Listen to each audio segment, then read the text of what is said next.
અને action tension બાદ હવે વાત કરવી છે મોજની, એવી મોજની કે જે તમારું મન મોહી લેશે। ગુજરાતીઓ આમ તો હરવાના ફરવાના શોખીન હોય છે। મોજ મસ્તી ને મોજીલી પ્રજા તરીકે આપણે પ્રચલિત છીએ। નવા વર્ષની ઉજવણી માટે ગુજરાતીઓ દેશ વિદેશ સહિત 7 સમુદ્ર પારની પણ યાત્રા કરી આવે છે। પરંતુ આજે તમને બતાવવા જઈ રહ્યા છીએ ગુજરાતનું સ્વર્ગ કે જ્યાં ફરવા જવા માટે તમે પણ બનાવી જશો તત્પર, તમે પણ કરવા લાગશો પ્લાન। નવા વર્ષની ઉજવણી લોકોની અવનવી હોય છે, લોકોના પ્લાનિંગ પણ અનોખા હોય છે। પણ આજે તમને નવા વર્ષની ઉજવણી કરાવવી છે ગુજરાતના સ્વર્ગમાં। એવું સ્વર્ગ કે જેને જોઈને તમારું મન ફટાફટ ત્યાં પહોંચી જવા માટે થનગનવા લાગશે, તમારા પગ ત્યાં જવા માટે મજબૂર થઈ જશે। સૌથી પહેલા વાત ગુજરાતના નર્મદા જિલ્લાના પ્રવાસન સ્થળ સ્ટેચ્યુ ઓફ યુનિટીની। સ્ટેચ્યુ ઓફ યુનિટીને કોઈ ઓળખની જરૂર નથી। રોજ અહીંયા હજારોની સંખ્યામાં પ્રવાસીઓ આવે છે। જીએસઆરટીસીની 10થી વધુ બસો અહીંયા લોકોની સુવિધા માટે રાખવામાં આવી છે। પ્રવાસીઓની ભીડના કારણે સ્થાનિકોને નાની મોટી રોજગારી મળી રહે છે। પ્રવાસીઓ સ્ટેચ્યુ ઓફ યુનિટી તો જોવે જ છે, સાથે સાથે આ વિસ્તારમાં બનેલા જંગલ સફારી પાર્ક અને અન્ય આકર્ષણો પણ પ્રવાસીઓનું મન મોહી લે છે। मैं भी यहाँ फैमिली के साथ आई हूँ स्टैचू ऑफ यूनिटी देखने। It's really magnificent statue. मैंने फर्स्ट टाइम इतना बड़ा स्टैचू देखा है। बहुत ही सुंदर परिसर है, खूबसूरत नदी है। Really very beautiful and nice experience. અમારું 4th વિઝિટ છે અહીંયા। શું કેવું છે અહીંયા આ વાતાવરણ વિશે આ વિસ્તાર? ના સારી છે, વ્યવસ્થા સારી છે, અરેન્જમેન્ટ સારી છે, સિક્યોરિટી પણ બહુ સારી છે। ખાસ અહીંયા આવવાનું તમને કેમ લાગે છે?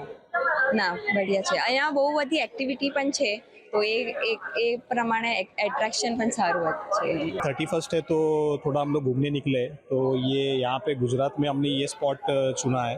तो यहाँ पे स्टैचू ऑफ यूनिटी के बारे में बहुत सुना था, तो आज आए हम लोग, हमने देखा ये स्टैचू ऑफ यूनिटी।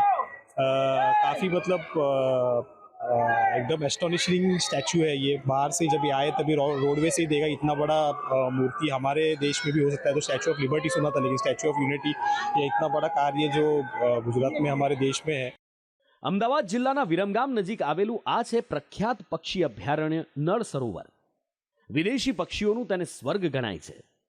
શિયાળાની શરૂઆત થાય અને આ નળ સરોવરમાં દર વર્ષે લાખો યાયાવર પક્ષીઓ મહેમાન બને છે। આ પક્ષી અભયારણ્ય માટે જાણીતું નળ સરોવર 120 કિલોમીટરના છીછરા પાણીમાં પથરાયેલું છે। આ વર્ષે વડોદરા હળની દુર્ઘટનાના કારણે નળ સરોવરમાં બોટિંગ બંધ કરાયું છે। કલેક્ટર અને સરકાર દ્વારા મંજૂરી ન મળતા પ્રવાસીઓ બોટિંગ શરૂ થાય તેવી માંગ કરી રહ્યા છે। 250થી વધુ પ્રજાતિના દેશ વિદેશના પક્ષીઓ અહીંયા આવે છે।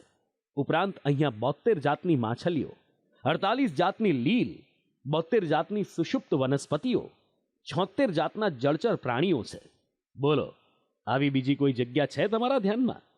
અદ્ભુત જગ્યા છે આ। અહીંયા આગળ ડિસેમ્બરથી લઈને ફેબ્રુઆરી સુધી બધા વિદેશના પક્ષીઓ ને બધું આવતું હોઈએ અને જોવા માટે અમદાવાદ બહારના લગભગ 150-200 કિલોમીટરથી બધા ઘણી બધી પબ્લિક અહીંયા જોવા માટે આવતી હોઈએ। અમે અહીંયા આવ્યા, ઘણા બધા માણસોની ભીડ જોવા મળી છે અને અહીંયા સારું એવું બર્ડ લેક છે, ઘણા બધા પક્ષીઓ સારા એવા જોવા મળ્યા છે મને। પણ અહીંયા બોટિંગની સુવિધા અત્યારે સરકારે મંજૂરી આપી નથી। આપણે બોટ અત્યારે બંધ છે ને બધાને થોડી તકલીફ થઈ રહી છે કે બોટ અગર ચાલુ હોય તો આનું બધું બહુ જ સરસ થાય ને પબ્લિક જે અત્યારે છે તે ડબલ ચોબલ આવે ને બધું આ સરસ ડેવલપમેન્ટ થઈ રહ્યું છે ને હજી પબ્લિક પ્રાઇવેટ પાર્ટિસિપેશન અગર કરી લે ગવર્મેન્ટ મળીને તો આનું ડેવલપમેન્ટ સારું થઈ જાય। કોઈ કારણસર બોટિંગ અહીંયા બંધ છે, તો મારી સરકારથી અપીલ એ જ છે કે બોટિંગ માટે એઝ સુન એઝ પોસિબલ તમે બોટિંગની મંજૂરી આપો, તેથી કરીને પર્યટકો જે છે એ અંદર સુધી લેકમાં જઈ શકે અને વ્યૂ લઈ શકે। ક્રિસમસના મિની વેકેશનના કારણે ગિરનાર પર્વત અને સાસણ તેમજ ભવનાથ ક્ષેત્રમાં પણ માનવ મહેરામણ ઉમટ્યું છે। રોપવે બન્યા બાદ ગિરનાર પર્વત પર પ્રવાસીઓની સંખ્યામાં દિવસે ને દિવસે વધારો થઈ રહ્યો છે। આ વર્ષે ગિરનાર પર્વત પર યાત્રાળુઓ મોટી સંખ્યામાં મા અંબા અને ભગવાન દત્તાત્રેયના દર્શને પહોંચ્યા। શિયાળાની આ કડકડતી ઠંડીમાં જ્યારે વહેલી સવારે તમે ગિરનાર પર પહોંચો તો વાદળની વચ્ચે 0 અથવા -डिग्री ટેમ્પરેચર હોય અને ઉપરથી દેખાતો એ પ્રકૃતિનો નજારો કદાચ શબ્દોમાં ન વર્ણવી શકાય, આંખો અને મનમાં ભરી લેવાય એવો હોય। अभी क्रिसमस की छुट्टियों में हम लोग शासन आए हैं स्नेक देखने के लिए और पूरे एशिया में क्योंकि सिर्फ यहीं पे ही स्नेक के दर्शन हो पाते हैं और काफ़ी मुश्किल से हमने बुकिंग हमें मिल पाई है यहाँ पे। ગિરનાર રોપવેમાં આવ્યા છીએ. અહીંયા બહુ જ સારી વ્યવસ્થા છે. રોપવેની ઓનલાઈન વ્યવસ્થા છે. ટિકિટ બુક કરાવી લીધી એટલે કોઈ પ્રોબ્લેમ નથી. સિટિંગ અરેન્જમેન્ટ એ સારું હતું અને અહીંયા ગિરનારમાં તો બહુ જ સરસ અત્યારનું વેધર એટલું સારું છે ને તો એમ જ થાય છે કે અહીંયા ને અહીંયા રહીએ. हम इधर सी सदन में आए हैं और अभी इधर का वेदर बहुत अच्छा है, एकदम कूल वार्म, ज़्यादा ठंड भी नहीं है और अभी हम फॉरेस्ट में जाएंगे जिप्सी के थ्रू. उधर हम लायंस देखेंगे, एनिमल्स देखेंगे. I am very excited. काफ़ी टाइम से मेरा ड्रीम था कि मैं यहाँ पे आऊँ फॉरेस्ट में, बचपन से था. फिलहाल अभी आई हूँ काफ़ी टाइम के बाद बच्चों के साथ, फैमिली के साथ. और अभी कल 25 है, हम लोग सोच रहे हैं चल यहाँ पे वापस आएंगे. आज जा रहे हैं 24 को और न्यू ईयर भी हम सोच रहे इधर ही बनाएं.